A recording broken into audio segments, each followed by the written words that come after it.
Hey, everybody. Welcome to Second Shift. Mike Verkest, Dr. Ritu, and I've got a weird echo, which I've never had before. I don't know why it's doing that. Is it coming from me, maybe? I don't know. No? I just turned my volume down a hair. Super weird. I do have a whole new setup. I know. I got a whole new thing. You got a whole new thing? Yeah, I mean, I don't know if that has anything to do with it. Maybe. What happens if I do I'm that? not getting an echo. Yeah, I guess I'll just deal with it. We'll see how good I am at being able to hear myself and the stuff and the. Make sure you don't have the Facebook feed muted. Oh no, it's definitely coming from Social Live. Okay. Well, hey, happy EMS week, everybody. It's great to see you. Thanks for jumping on with us for a little bit. I'm trying to troubleshoot. I don't think that did it. Nope. Yeah. I can hear it now too. You still hear it? Yeah. Sounds like you're like a PA announcer at a baseball game. Now batting. Number 23. No, you gotta do it better. Now batting number 23, Ritu Sani. Is that? I feel like that was better. That was probably better. I don't know. I mean, were you the PA announcer for anything? Oh boy, here we go. Humble brag. No, were you? Yes. Oh, what did you do? I was a high school basketball PA announcer. Oh my gosh. I know. That's not very you need something that like baseball or football. That was basketball, but I did the big claim to fame is that my high school team, we played at a Pistons game. We played before a Detroit Pistons game, and they were playing the Celtics, and that was the 80s with the Bad Boys and the Celtics, and it was a big rivalry. And so the place was sold out, and it was at the Pontiac Silverdome, so there's 55,000 people there. Wow. And for our high school game, there was there were 35,000 people, and I was like, "Your Green Hills Griffins." What was the name of the team again? I went to Ann Arbor Green Hills, the Griffins. So awesome. So I'm trying to figure this out. For those of you that are just jumping on, thank you. Some of you have an echo, some of you don't. I do. If I turn my computer down too much, then I can't hear Ritu, and it's just a whole thing. So let me see if I can do this thing. Hold on, watch this. So do you see this thing? I do. That's the whole new thing. It's got lights. Oh, it's pretty. And all these, this is Second Shift. Be able to go to the fucking moon with that. Second Shift outro, Lighthouse intro, Lighthouse, and there's a little beeper button if you cuss. And I got all kinds of stuff programmed in. It's pretty sweet, but it's creating problem. And I don't know what to do about it. What happens if I do that? Nothing. I don't know. Hopefully it's not unwatchable for the people out there. I'm sorry. I love you. Thank you. EMS week. It's EMS week. Do you know what today, each day of EMS week's got a theme. Right. Do you know what today's is?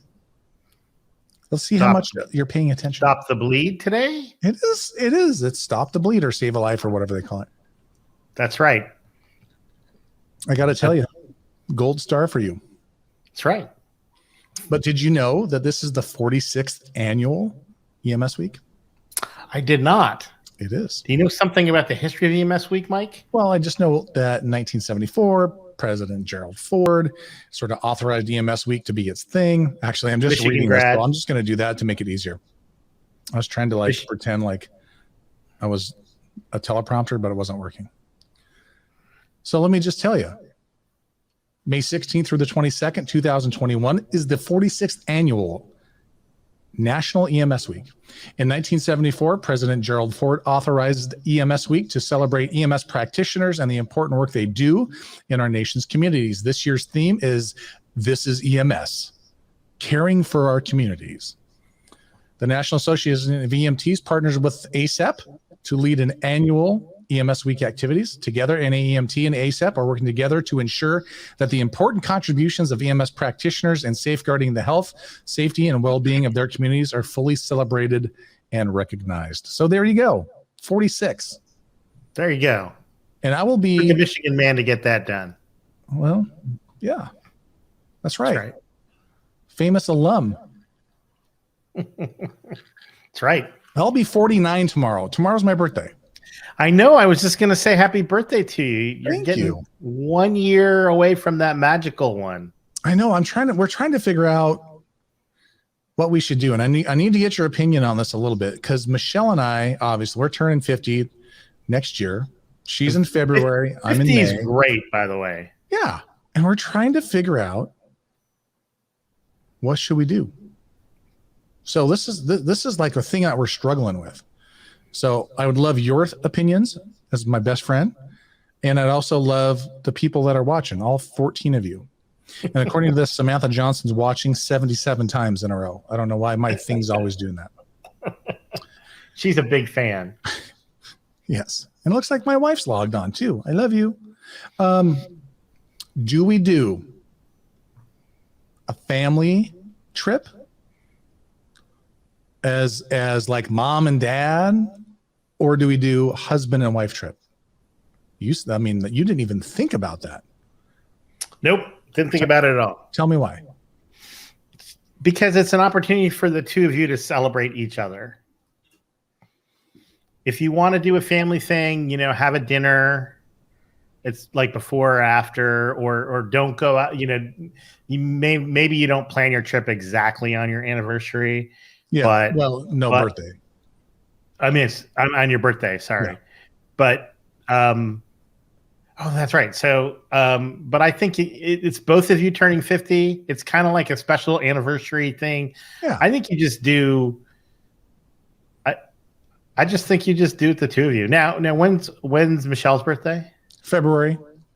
So you do one trip in February, one trip in May. We're thinking about one big trip. I know. I'm just kidding. And one of the destinations that was on the list was London. And I was told you were the guy. Oh, man. I love London. I know. Your wife said, you mean you might be thinking about London and you haven't talked to your friend? He's like the guy for London. Duh. I'm not the guy. We've been there. You're the guy. We've been there 2 or 3 times. I've been there 0 times. It was funny. When my son graduated from high school, we did a big family trip to Europe for like 3 weeks. And we started out in London, and I always thought London, that was like on the start of the trip. I was like, that was like sort of like my least, I was not, it's like, whatever, London's fine. And as an Indian man who was oppressed by the British for, a few hundred years, felt like whatever. And, you go to the British Museum, and it's really the stuff we stole from other people museum. But we just loved London so much that we went back a couple more times just because we loved it so much. The British aren't known for their food, but London's got a great food scene. Oh. And then if you like history at all, of course, Europe is just in general amazing, but obviously there's some great history in London. But it's just it's just a hopping, energetic city. I mean, I like Manhattan too. There's something to be said about that. I like that. We really enjoyed London. Josh Chan saying Rome. Yeah, I've never been to Italy. Italy's on our list of places we want to check out. So I think Rome would be fun. I think Rome would be kind of crazy. Can be a little bit crazy. What's interesting is I talked to my wife about Paris, because this is we're trying to figure out where to go in August, because it's our 30th wedding anniversary. Oh, you got to go somewhere. And we're going to go to the Michigan-Washington football game for part of that trip. What a great way to, is that going to kick it off? I don't know yet. We have to figure that out. Our anniversary is on the 31st, and Michigan plays Washington on like the 6th. So we can't do a trip because we're already planning to go to Michigan-Washington. So, so we talked. I was like, "Do you want to go to Paris?" She's like, "Nah, not really." I'm like, "Okay." On my 50th, we went to Iceland. Oh, This echo thing is getting on my nerves really bad, and I can't figure it out. Especially can't figure it out on the fly. I've been using this whole new setup on Zoom and Teams and Friends and whatever else, and it's been fine. But I've been seeing that all over Facebook. They're trying to do like these round trips for like $4.99 or something like that. Right, because they have the direct flight from Portland to Iceland over the North Pole. Yes, and it's only like 6-hour flight. Unbelievable. I mean, so we went for a long weekend. For my 50th birthday. Now, was it good food? Like, was it everything you thought? Was it like it was very cool. We would go back. We went for a few days. Reykjavik is not very big. Okay. And you can walk around there. Really, Iceland's super safe. The only crime they have is tagging. Like, there's a ton of graffiti. Everything gets tagged, but other than that, it's safe. The people are super nice. One of our tour guides was actually actively practicing the Norse religion, which was kind of neat because he was telling me a little bit about it. Because I grew up. This was like a young dude, but I mean the religion. Oh well, the Norse religion. So the Vikings, like Odin and Thor. Yeah. So because I grew up loving like Greek and Norse mythology, and so I especially Norse mythology. So I was like totally blown away. But if in my Facebook page, there's a bunch of pictures from when we went to Iceland, just the waterfalls and the geysers. So Iceland would be great. I think I really think there's just so many places that you can't go wrong. But we absolutely adore London. The museums are fantastic. The food is great. The people are cool. We did do a day trip to Stonehenge. It was a long day. It's like a 4-hour, 3-hour drive to Stonehenge. Well, and it's just like it's just right there, right? Like it's yeah. I mean, well, it's impressive. There's definitely, and I'm not a particularly like religious or even though I like science fiction and fantasy, I don't believe in a lot of hocus pocusy stuff. But there's definitely a weird energy there. That is for sure. Really? And when we were there were some druids like doing some kind of ceremony, and we thought that was kind of hilarious, actually. Wow. But London is great. There's a direct flight in the summer now. From here to London. Yeah, on Delta. Okay. Well, we almost went to London. We almost went to London last year because Michigan was playing Kentucky in London. And then, of course, COVID happened. Of course.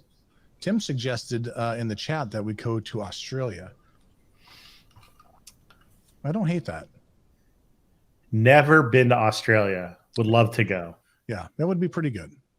We were going to go to New Zealand because my daughter was supposed to study abroad in New Zealand. Oh, I vaguely remember that. Yeah, she would be there now, but because of COVID, they canceled all study abroad. Situation. The situation. Yeah. Yeah. Speaking of that, let's hit this news. So you can ditch your mask, apparently. Totally. Maskless everywhere. Doesn't matter who you are or what you are. It seems fraught with danger. Oh, and by the way, do you want to talk about your communication with the National Institutes of Health today? I mean, you just want to throw that out there? I mean, I did email Fauci and say, did you want to come on the incredibly popular Second Shift? Yeah. And thank first responders as part of EMS week. And I got an auto response basically saying, I'm too busy. Oh, you didn't mention the auto response. No, I didn't mention that. But then this morning, I got a direct email from the deputy director of the NIH Asthma or the Allergy Institute. Just basically direct addressed to me, said thank you for a very, very kind offer. Unfortunately, he's just way too busy. But it was not like I got the auto response last night. Okay. But I get his I ranked at least an in-person response from the deputy director of and I looked him up. He's like an old thoracic surgeon dude. So that was cool. It would have been it would be interesting.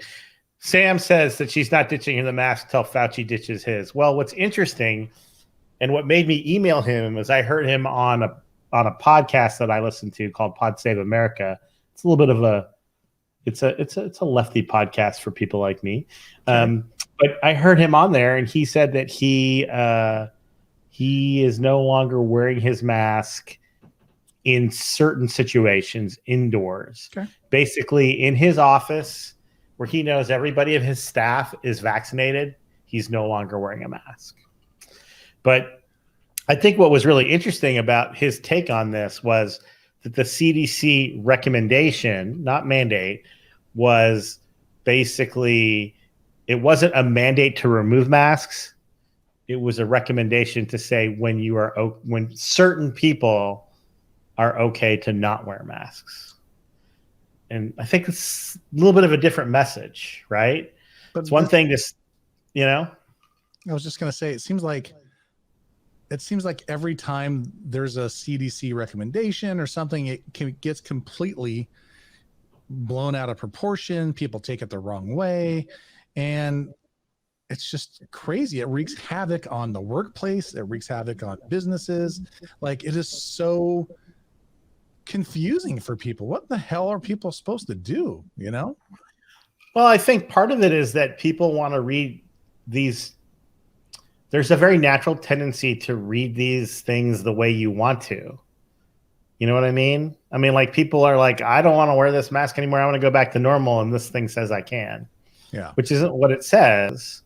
I think, for instance, it's misguided for businesses to say, well, we're removing our mandatory mask policy, and we just trust you to because that's a great idea. Come on, really? Do you really think that that there aren't people in the public who are going to lie? Yeah, I've already seen the posts. Right. Have you ever taken care of a patient in the back of an ambulance? Of course people are going to lie. And I think that's a little bit misguided. Yeah. I also think we're, this idea that we're done, we're not done, but we're close. We're getting there. And I think get the shot. I think one of the things though, this guidance, it hit last Thursday. It took everybody by surprise. Yeah. Like when they changed the guidance for outdoor stuff like 3 weeks ago. Yeah. There were rumors for like a week and a half that this was coming, and everybody was like, this is coming. They're working on, this is coming. And I think a lot of people were sort of prepared. There were the kind of usual places that I get my rumor. Nobody was saying anything like this is coming. And then all of a sudden on a Thursday, like that day, I started hearing, okay, there's some stuff coming down tonight. And then it came out that night. And it also feels really sudden. And I've heard some people, some people were like, well, what was the big scientific breakthrough? And I think the reality is that people think that science works like there's this magical big breakthrough and everything gets changed. And what we know from, if you listen to Jeff on Lighthouse, or if you listen to us talk about sort of changing healthcare, it's all very incremental. And I think what was going on here was that there was increasing evidence, that it worked against the variants. There was increasing evidence, because that's one piece, right? If there are variants out there and the vaccine doesn't work, then you're kind of hosed. Then you gotta still. I think there was increasing evidence that it works against variants. There was increased evidence, and I haven't read that particular paper, but there was increasing evidence that the asymptomatic spread seem to be arrested by vaccination. Okay. And I think what was driving masking all along was asymptomatic spread. And then there was a paper that the CDC published Friday morning in which they followed healthcare workers longitudinally and tested them serially, but serially.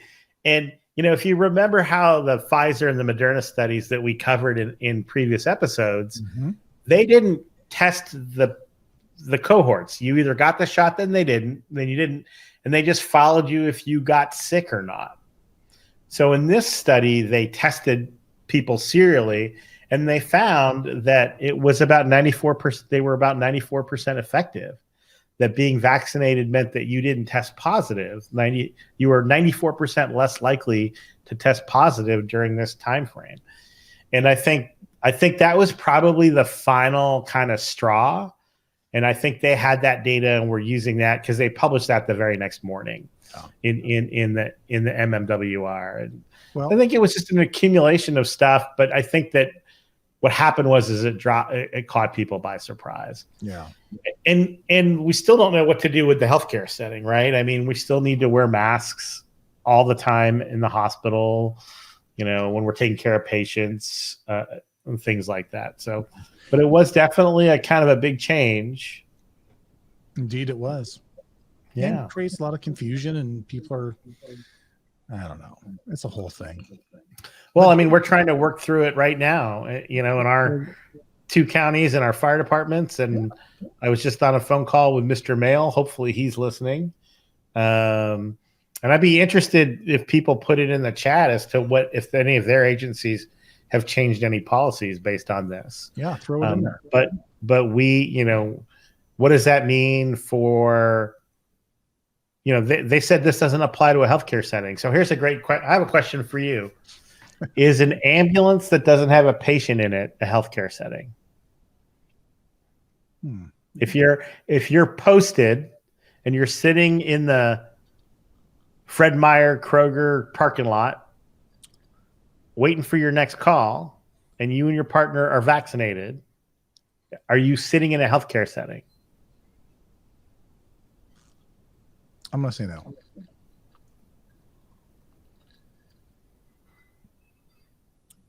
You're going to say no? Yeah. What was that weird delay? I was reading. I was looking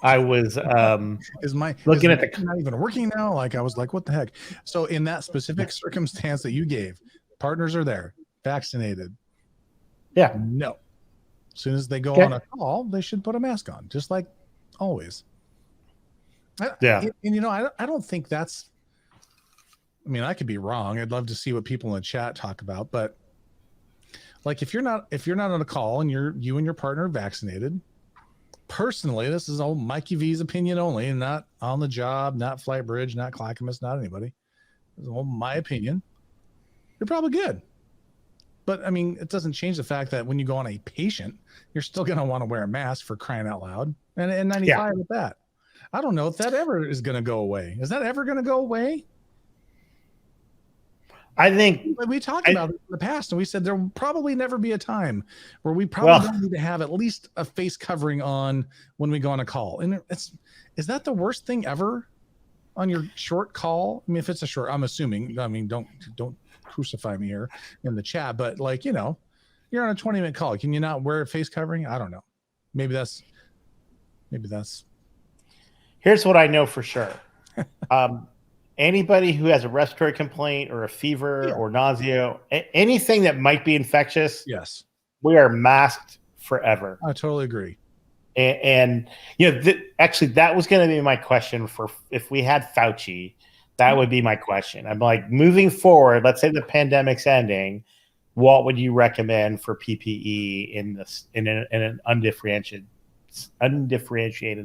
setting? The question is, and we can't, the data is actually super clear that the most important mask is the one on the patient. That it's actually much more effective to put a mask on them than you. But so we can't lose sight of that too. I think that if the patient can, like now, if the patient can tolerate it and they have any type of complaint that that could be infectious, they should definitely be wearing a mask. The real question is, how far does that extend? And does that extend to all calls?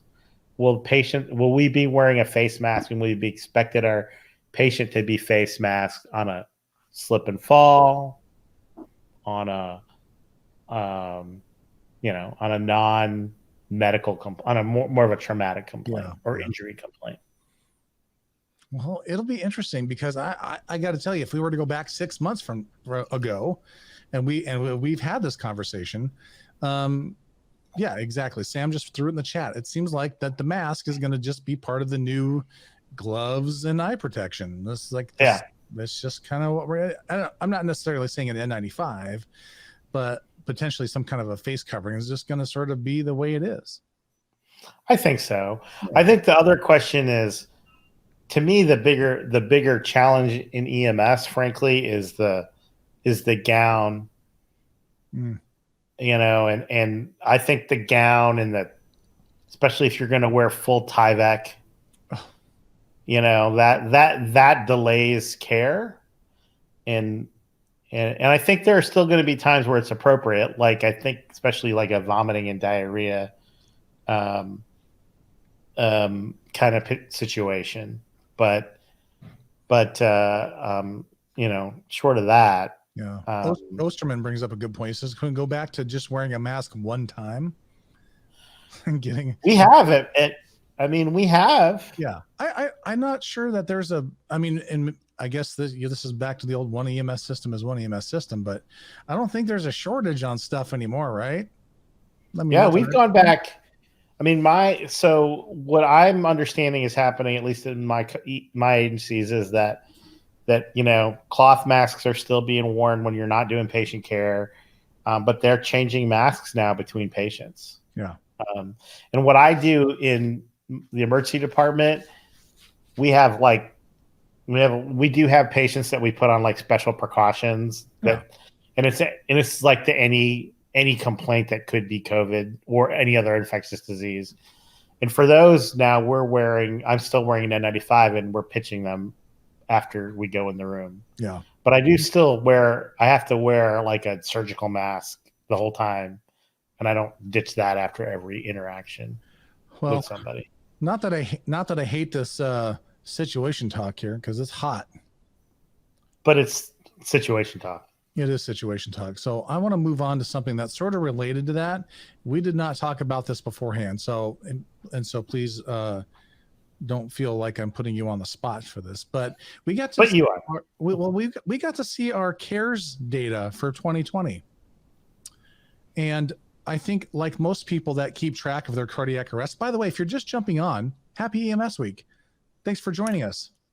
Happy EMS week. And happy Stop the Bleed Day. Stop the Bleed Day. Ritu got a gold star for that already.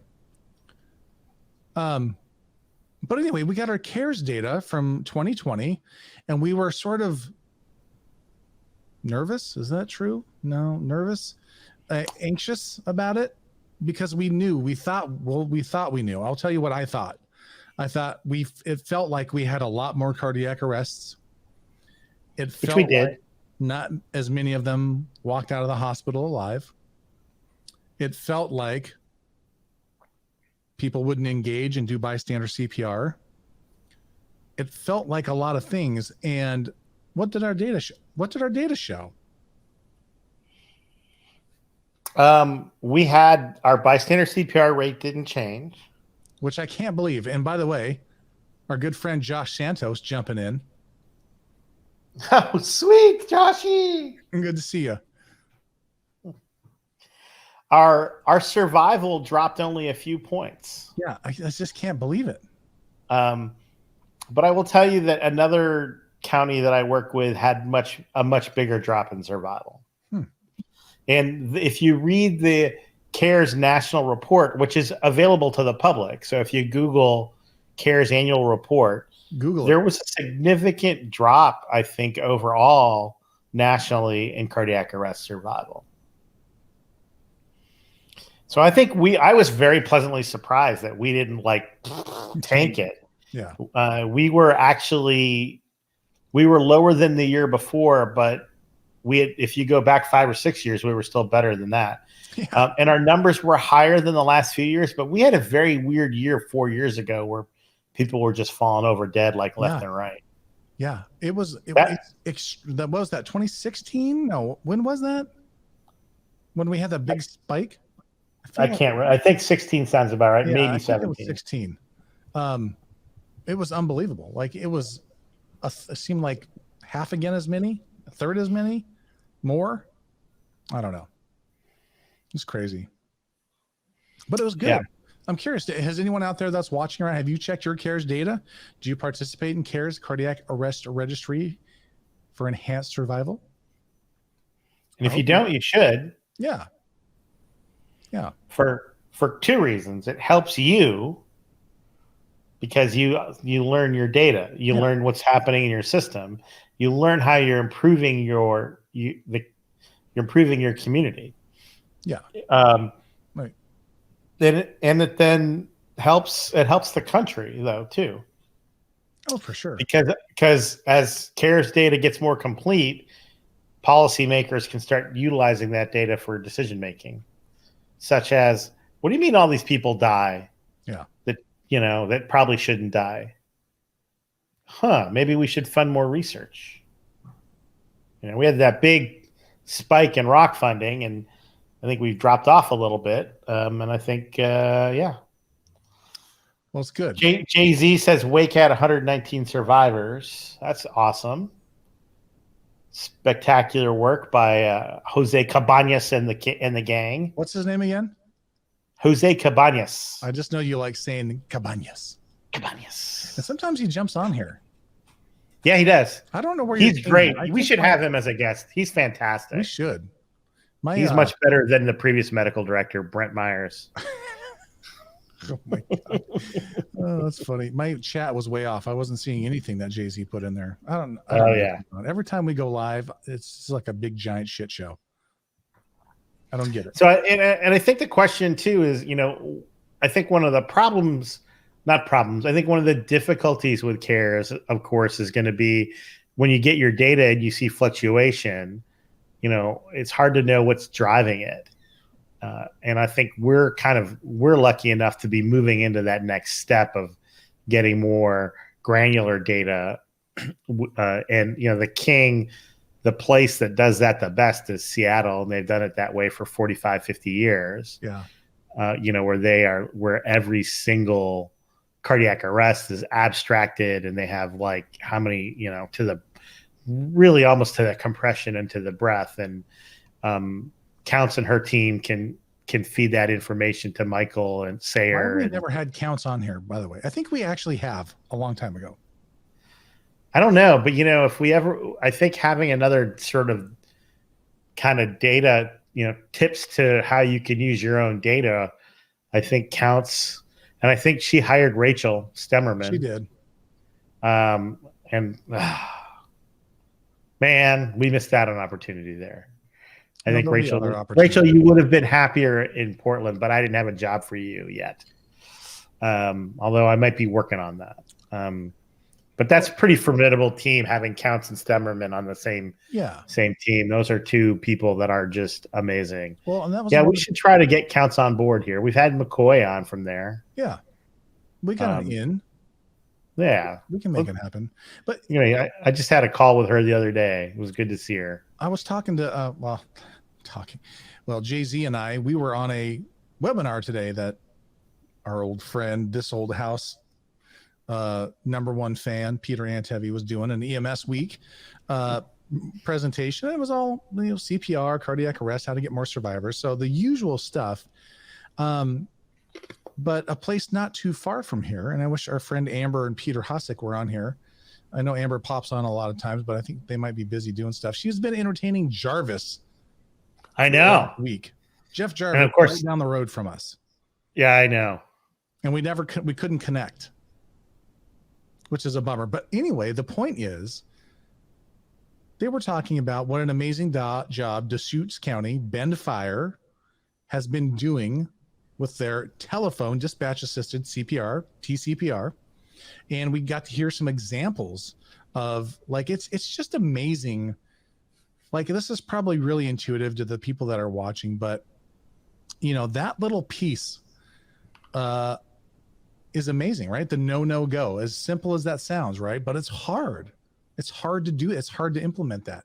And they made some great cases about the reasons why dispatch centers aren't able to kind of pull this off, right? We don't have enough staffing. We don't have the money. We don't have a QA person. We don't have all these things.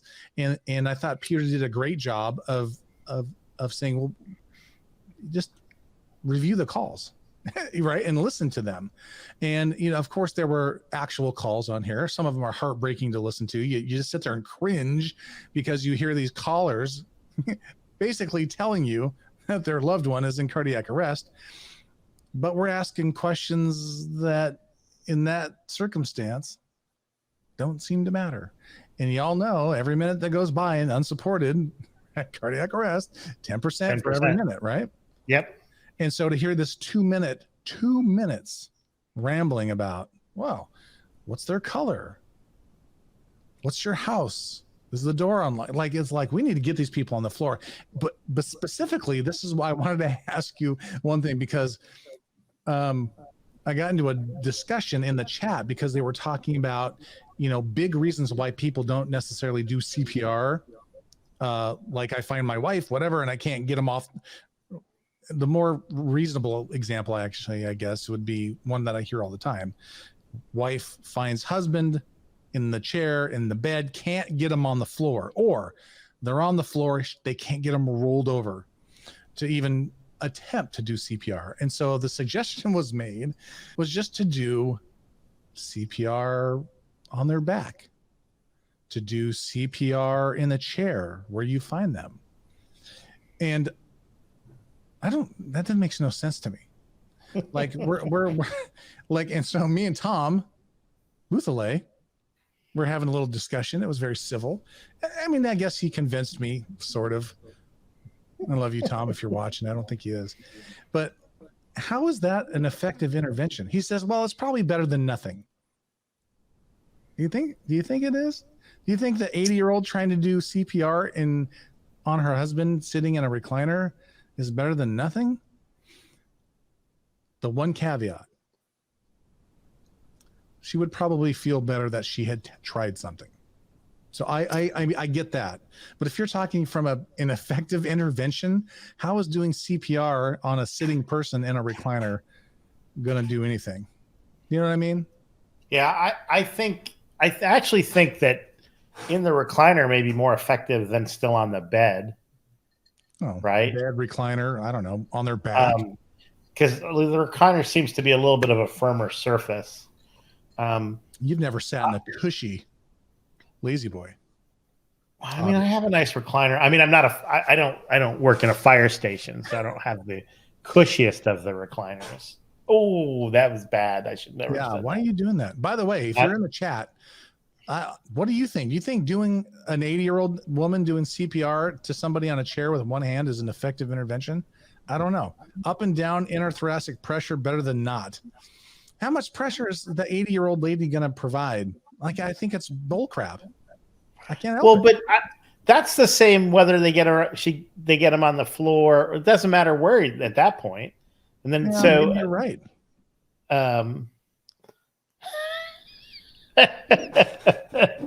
Once the recliner tips over, the impact count as a posterior precordial thump. That's a good one, Gary. Maybe it does. That's a good one, Gary Arbuckle. Yes, that is the recliner tips over. It's a posterior. I do think that. I mean, I think the idea. Remember, it's about intrathoracic pressure. I think if you can provide some, it's probably better than nothing. But here's the caveat too: early. You know, sure. I think when you've got some oxygen that's in the system, getting something to move is probably better than nothing. Is it as good as effective compressions? Well, of course not. We know from other data that stopping, you know, we choreograph our cardiac arrest to the compression, right? So we know that big pauses and things like that definitely impact survival. So I'm sure is it as good as good CPR? No. Is it better than no CPR? Maybe. Yeah. I don't think we're ever going to have a randomized controlled trial of shitty CPR versus no CPR. Yeah. Osterman brings up a good point. Physiologically, probably not much help. Psychologically, probably helpful. Okay, fine. Am I just a red ass in my old age here? I mean, I don't know. It's very important that you do the one-handed compression and tell the kids to get off the lawn, apparently. That's what I used to do. That was what I did. Our old friend Brian Lee Big checking in. It takes at least 10 compressions of proper CPR to build up enough pressure to achieve anything useful. Agreed, let alone proper perfusion. I feel like at best, it helps the loved one feel like they were able to do something instead of just calling and praying people get there quickly. Yeah, I agree with that. I agree with that. I agree. But that's like, okay. Yes. And I think the biggest factor from the CARES report in not doing CPR is, in fact, they can't move them. That's the biggest barrier. And the refusing to do it, or even the other thing that you hear people, they're probably going to be way too distraught. People who don't understand telephone CPR, that's one of their arguments against it. That too distraught to do it is actually a very small percentage. And so, in fact, it's not much of a barrier at all. Yeah, and I think, there's a newer piece to the CARES data reporting, which I sent you because for whatever reason, it didn't ring a bell to me. And that's actually a dispatch piece, about the CPR. So it's a piece that they go in there.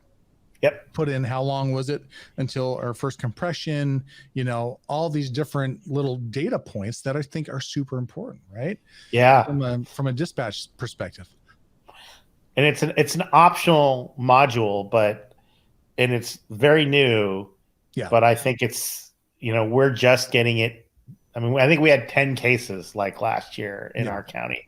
But we have our dispatch center has put more effort into quality improvement and has hired a couple people, and they're starting to put that data in. So we'll have better, and I think once they start putting it in, we'll report back on it too.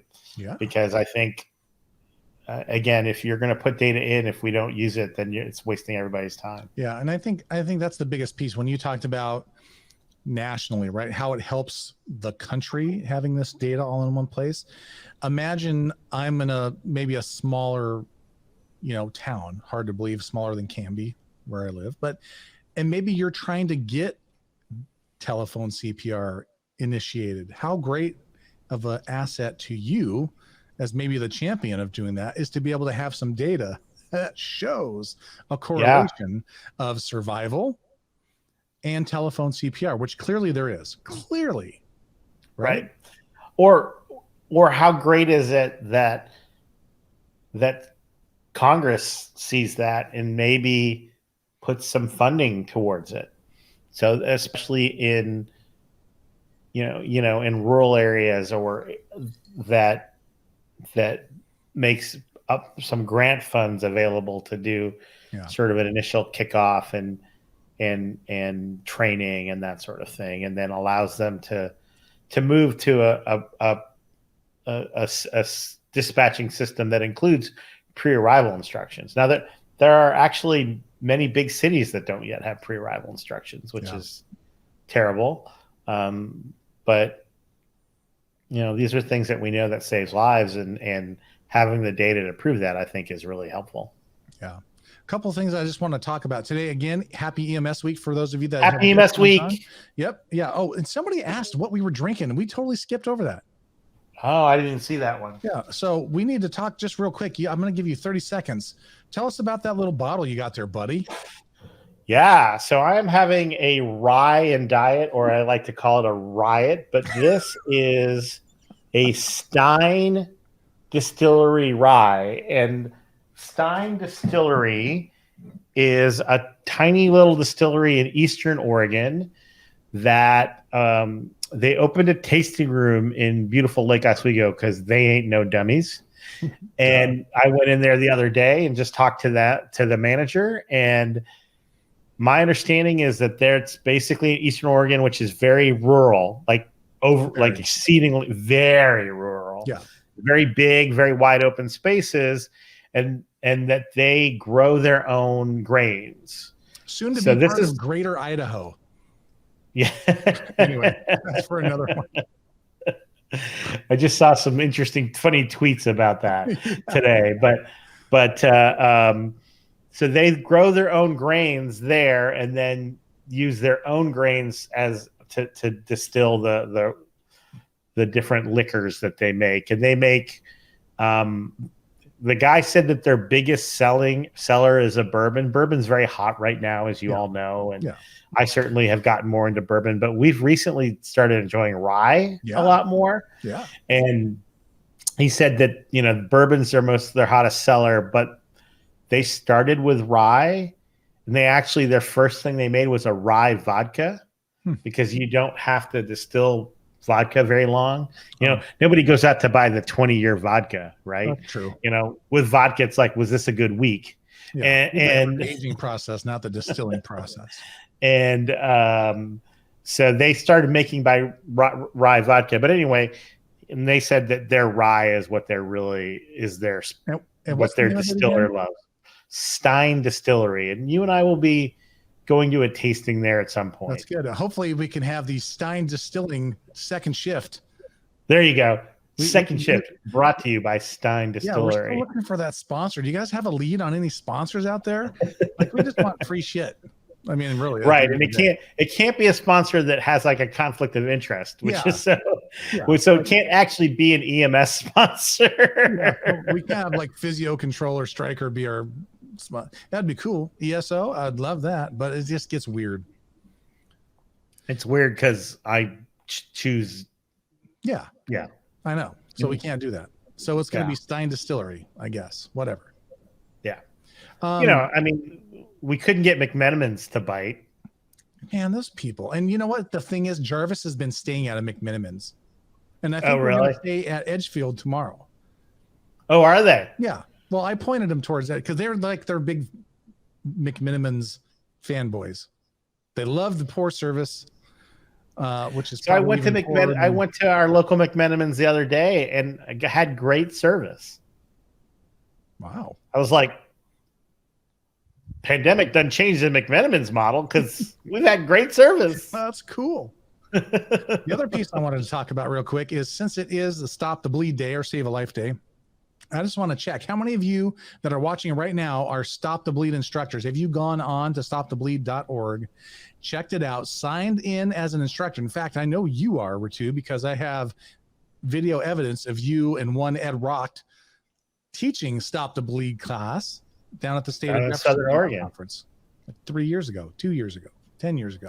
I don't know. He was just trying to impress his girlfriend at the time. Yeah, probably. Teaching. Yeah. But anyway, if you have, I don't know if she was his girlfriend then. Maybe that was it. She saw him teach Stop the Bleed, and that was all it.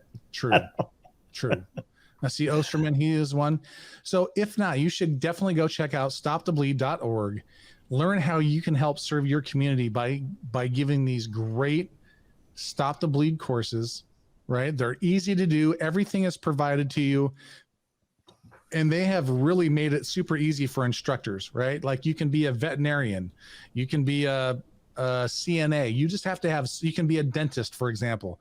But go out there and learn and take this out to your community, right? This isn't like this is big stuff. This is important for us to be able to get out into our communities and be able to teach these skills.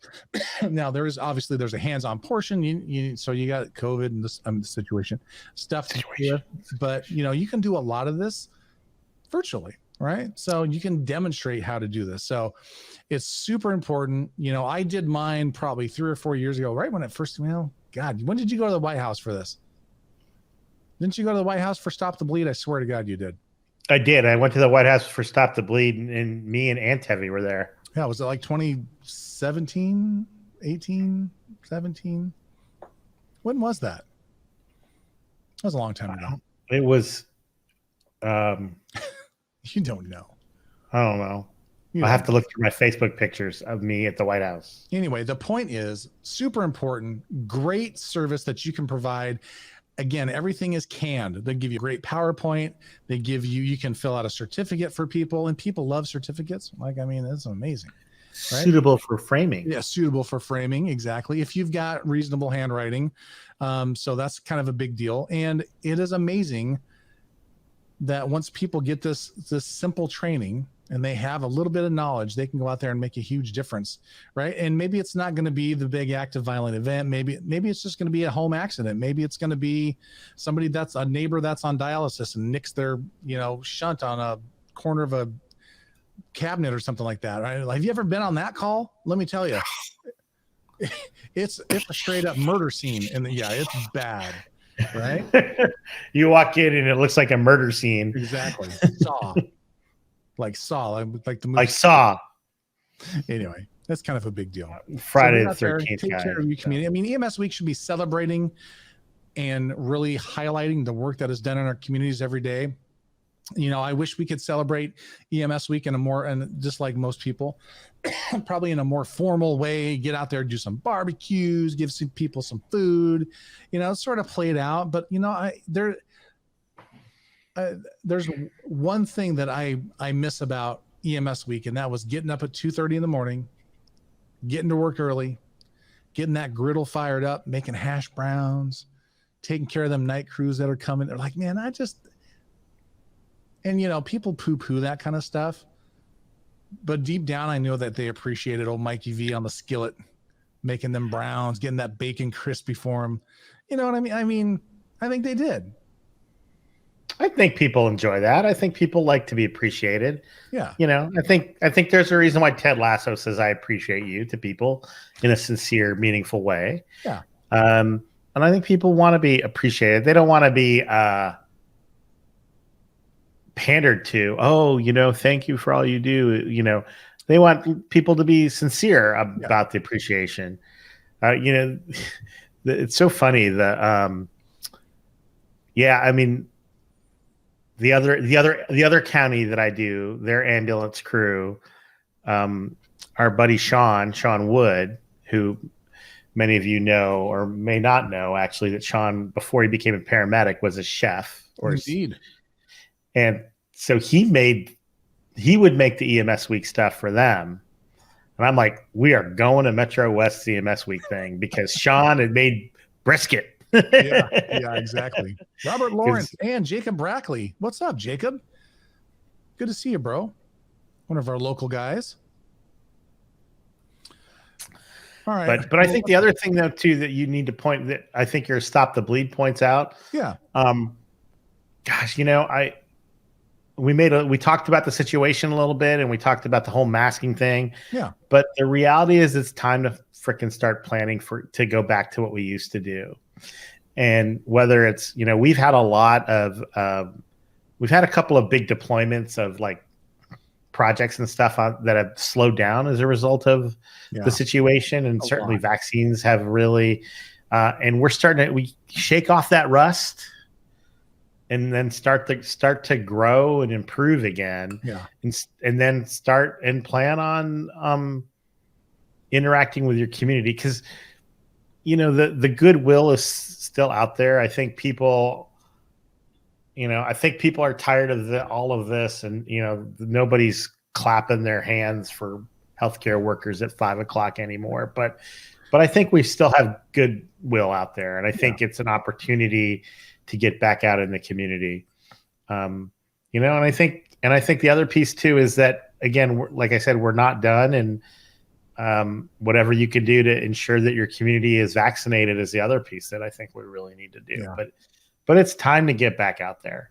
Yeah. And especially, as a vaccinated individual, I feel comfortable, rereading some of the stuff that the CDC made their decisions on. I'm pretty good with it. So I'd get out there and plan on making a difference in your community. Yeah, I think that's a huge thing. And my boss, my friend Josh Santos, says the community partners love the engagement, great opportunities to get in front of the people using and funding your services. And he's absolutely right.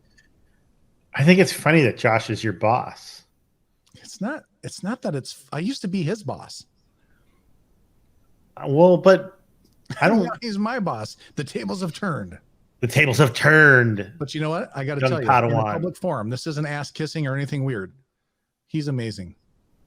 Well, I don't ever think of. I think of Josh as a leader. I would never think of Josh as somebody's boss because he would never be like that. Well, no, he's not. He'd be like he's a leader. He is a different. leader. We have a county with a 5% vaccine rate in EMS. What do you do then? You know, I've heard of some places where the vaccination rate within the EMS is well below 50%. EMS? Oh, that's what you're saying, within EMS. Golly. Yeah. And I've talked to some people and heard some stuff where you have some EMS agencies with very low vaccination rates, and I don't have an answer other than it's just very disappointing. And I think we look to our EMS professionals to be leaders in our community and examples in our community.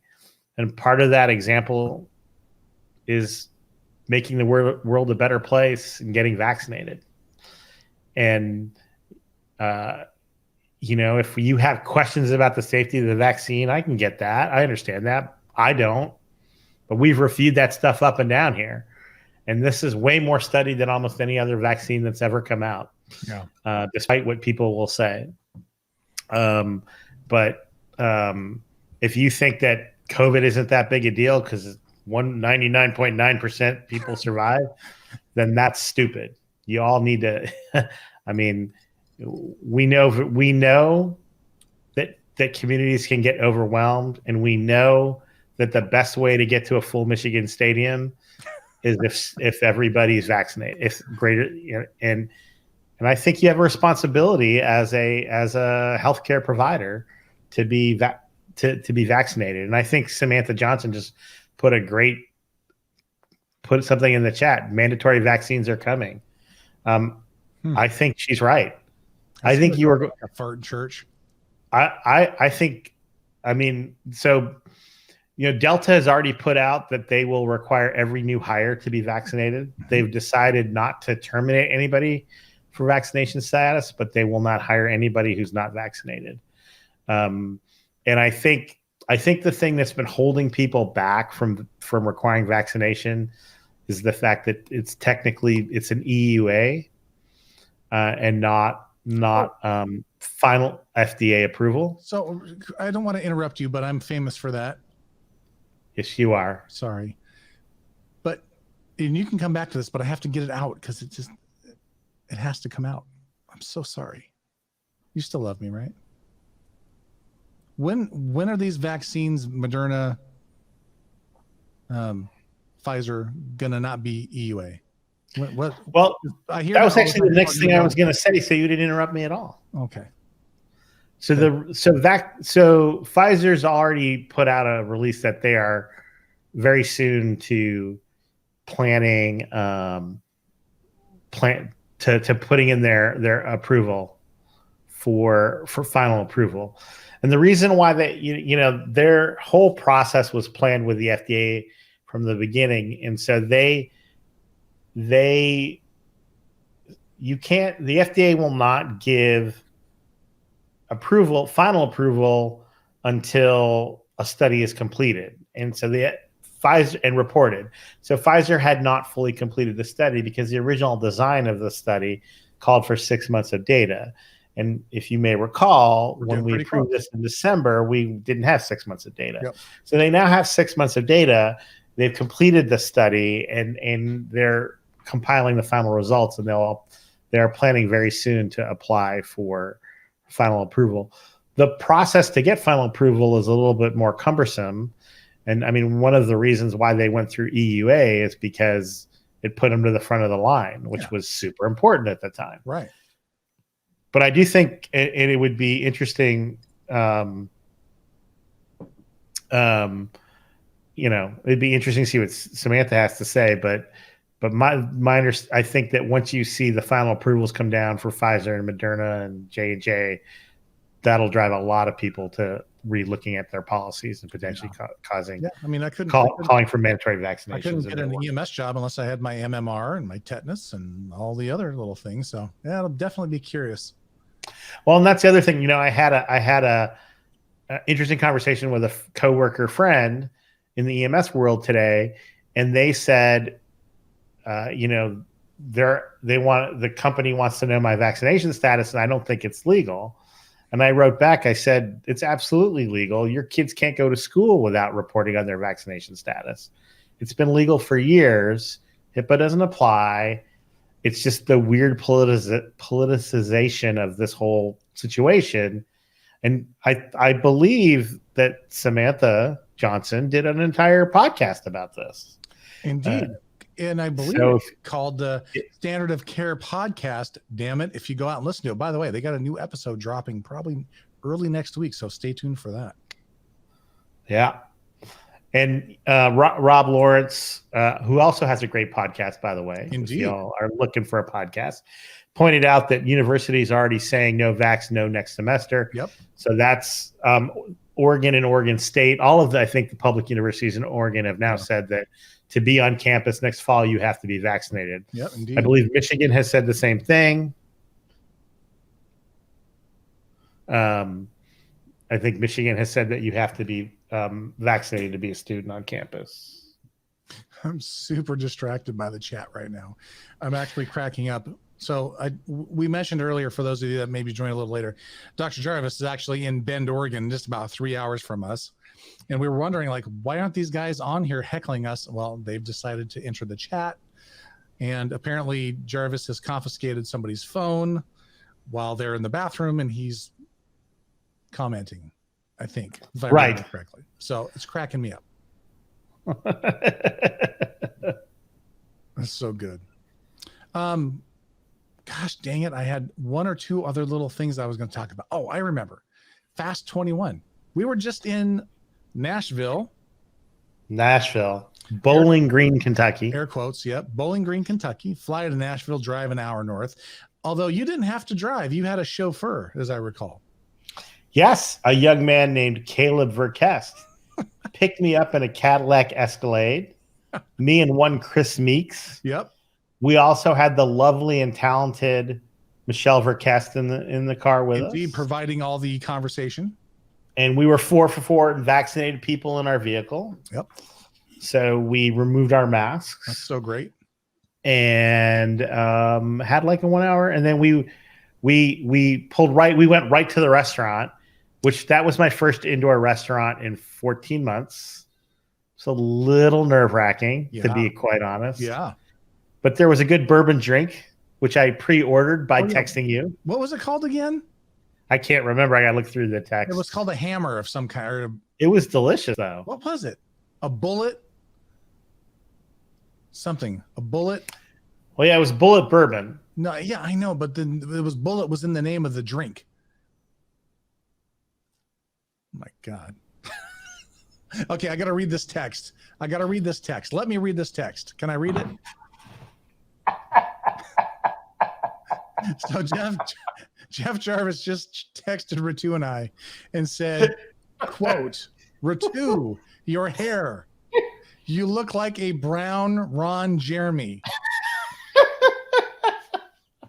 I'm literally dead. He said, by the way, and I'm down with that.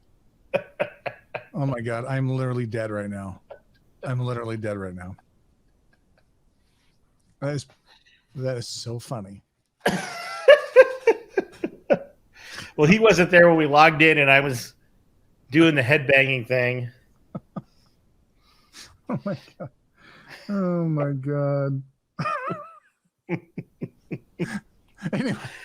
Anyway, Fast 21. Fast 21 was this weird hybrid combo. We had a studio set up at the headquarters of FlightBridgeED. And we had certain speakers. Most of them were FlightBridgeED people, but not all of them. So Chris Meeks, Eric Bauer, you, if Jeff Jarvis would have had his shit together and managed his schedule a little better, he would have been there. Myself, a few others. Anyway, so we had live people. Brandon Means, by the way, was the host with the most, by the way, and he was awesome. And then we also had people live, like via sort of webinar style, which we were trying to avoid if we could, because everyone's sort of done with that. And then we also had some pre-recorded videos where we really challenged people to up their production game a little bit, right? Like, look, they've had 15 months to get their shit together. Let's not do and you know what? Everybody did amazing. So Fast 21 virtual / live was awesome. And if you missed it, you'll be able to go back, and I don't know how much it's going to cost, but you'll be able to watch the replays of these and get full captioning. I think it's 12 hours. And so anyway, it's really awesome. We had a great time. But the point of talking about this was Ritu and we were in the bullpen all day. Yes, we were. And we got called in, the lefty, the righty, whatever it was. And we got called in because there was a couple of like technological snafus that occurred. So we just had to go in, like bring in second shift. And most people probably won't, like if you were watching, for those of you that watched Fast 21, throw it in the chat there. Oh, Toon, he didn't get to see it, Bill. That's all right. But Eric Bauer had pulled me out to run a quick errand. Okay, and there were 2 speakers in front of when Ritu and I were going to go. We had to fill in. Unfortunately, Sam and Nick couldn't make it down, so we got put in to sort of take their spot. And I had like 40 minutes, and all we had to do was run down the block, according to Eric Bauer, and grab something. And man, it was not down the block. And I got people texting me, like, you guys are on in 5 minutes. Where are you at? Where are you at? P.S. Ritu and I had no idea what we were going to talk about. Am I lying? No, not lying. Not lying. Like, we were like, well, it's okay. We do this all the time. We can figure it out. It's no big deal. I get there, 3 minutes to go. We go sit down. Boom, the camera's on live. And of course, we killed it for 20 minutes. We had a great discussion on lots of different stuff. But you know what? And what happened was, then we became the go-to. Like if there was a snafu, we need to fill in a thing, we got a break, we want to do some special segments on. By the way, we did a segment called Whose Lecture Is It Anyway? And it was awesome. So basically the original intent, Jeff Jarvis, was to have 3 of us. So it was myself, Eric Bauer, and Jarvis to start with. Pick 3 random pictures, submit them to an independent third party who was going to then put them in a PowerPoint format. And we had 3 minutes to lecture on whatever that picture was. And we had no idea what it was going to be. And it was awesome. And so we really did that just to kind of fill a break, because there was like a 40-minute break just sort of built in for people to go to the exhibitor area, see the sponsors. We got this whole like online virtual place for people to go see stuff. And anyway, and so we did that, and it was really great. And so what ended up happening was I got screwed, and I should. No, I got screwed. No, I mean, I got screwed. I should have won. I mean, you shouldn't have won. It's bullshit. I should have won. And I think I did, because there were people voted on Twitter and they didn't get counted. Right? I mean, that's just the thing. Anyway, so Eric Bauer ended up winning. And then what we decided to do was just throw it in the next day during a break, because people absolutely loved it. They absolutely loved the fact that no one had any idea what the picture was going to be. And so really, this is just an exercise of who can bullshit their way through 3 minutes and turn a picture of a kangaroo can't walk backwards into some kind of a, lecture for 3 minutes. And it's a lot harder than it seems. But I think we did both. I think we both did great. I think we all did great. I think everybody, so we did it that evening. We did a second one that evening with Meeks, Alan Wolf. Yep. And who was the third one? Mark Betterton. Mark. And Meeks won that one. And then you had the showdown the next day between Meeks and Bauer. There was no contest. Yeah. And I personally got to pick the pictures for that. And there was no coercion or anything like that. Meeks whipped Bauer's ass. Whipped it. Like I'm talking whipped his ass. Bobby, and I hope you're watching. But it was awesome. So this is what I'm thinking we should do for Fast 22. By the way, May 9 through 11 in Las Vegas. In Lost Wages, Nevada. Yes, like it's set. We're going. Like unless the whole damn place burns down, be in Vegas a year from now. And I think what I would love to do is I would love to let people from the audience, some way for them to volunteer to do this and then bring them up on the stage and go head to head against another audience member and see who could pull it off, and then sort of run the same thing. And we wouldn't necessarily interrupt like the flow of the conference for that, but during a break, during lunch, like, I mean, it was awesome. That's interesting. And I think people had a blast. So Amber, Dwayne, I thought you were going to say, let the audience like submit the slide. Like, so I saw Wayne Brady in Vegas once, his entire improv show. Yeah. And basically his co-host came out before and asked for certain, like some different topics and subjects. And like one of them was like, what is name it specific, like movie style. And I yelled out Bollywood, of course. Right. And they're like, oh yeah, they wrote that down. And so then they had stuff set up, and then was going through them. So I thought you were going to say have the audience submit either topics or pictures or something like that. I want the audience. I want Amber and Lee Big or somebody else to just jump up on the stage and Brian says that all EMS related. Well, the pictures are completely random. They're not random, but they're not random, EMS pictures. But they have nothing to do with EMS.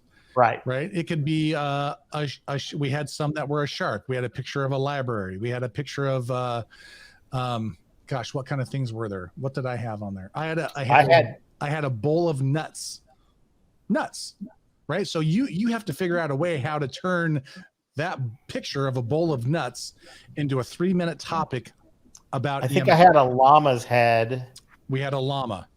And I'm trying to remember what my second one was. Oh, soaker hose was the second one. Soaker hose. Yeah. It's awesome. So anyway. Yeah, I do think that whose lecture is it anyway will be having some sort of appearance at Fast 22 in Las Vegas. 100%. Fast 22 in Las Vegas. Fast 22 in Las Vegas. Yeah, I'm super excited. So for those of you that got to Fast 21, I hope you used your promo code for Fast 22. Like it's a smoking deal. It's a smoking deal. So pictures. I'm so stuck on whose lectures anyway. But yeah, if you attended Fast 21, you got just a little bit more time to use your promo code. Right. So get in there and do that. And for the rest of y'all, those tickets will be on sale soon. And you can start planning it May 9 through 11. There's going to be some awesome, we're talking maybe some cadaver lab stuff for pre-cons. It's going to be good. So definitely get a piece on your calendar, save the date, do something, but plan on being there. I'm excited. I suspect there will be some second shift in that house. There better be. Well, we've already talked about it. I think so we're going to be at, is it Planet Hollywood? Yeah. Planet Hollywood. And you should see the space we have reserved. Like, I mean, I don't want to get too crazy with this, but we basically have like a giant full-size bar that's ours. Like it's just a giant area that we get to hang out. The meeting space itself is going to be amazing. You know, Mikey V loves the AV lights and show. Like for me, the production value is very important. Like here we are talking about, gosh dang it, Fast 22 already, but I'm so excited. It's a year away. But like the production is very important to me. I don't want people to go, oh, I couldn't hear something. Or like none of that's going to happen. Like it is going to be in your face, breaking the rules, lights, shows, shit. It's going to be awesome. Put it on your calendar. Anyway. Sounds good. All right. Listen, we said, should we land this thing? We said an hour, and we're at an hour and 15. Yeah, my daughter's making dinner. All right, let's get out here. On behalf of Dr. Ritu Sani, Mike Verkest, you've been watching and listening the Second Shift annual EMS week. And we are a proud member of the FlightBridgeED Podcast Network and a Fire Dog production. We will see you guys later. Happy EMS week. Thank you for all you do, and we will talk to you guys soon. Happy EMS week.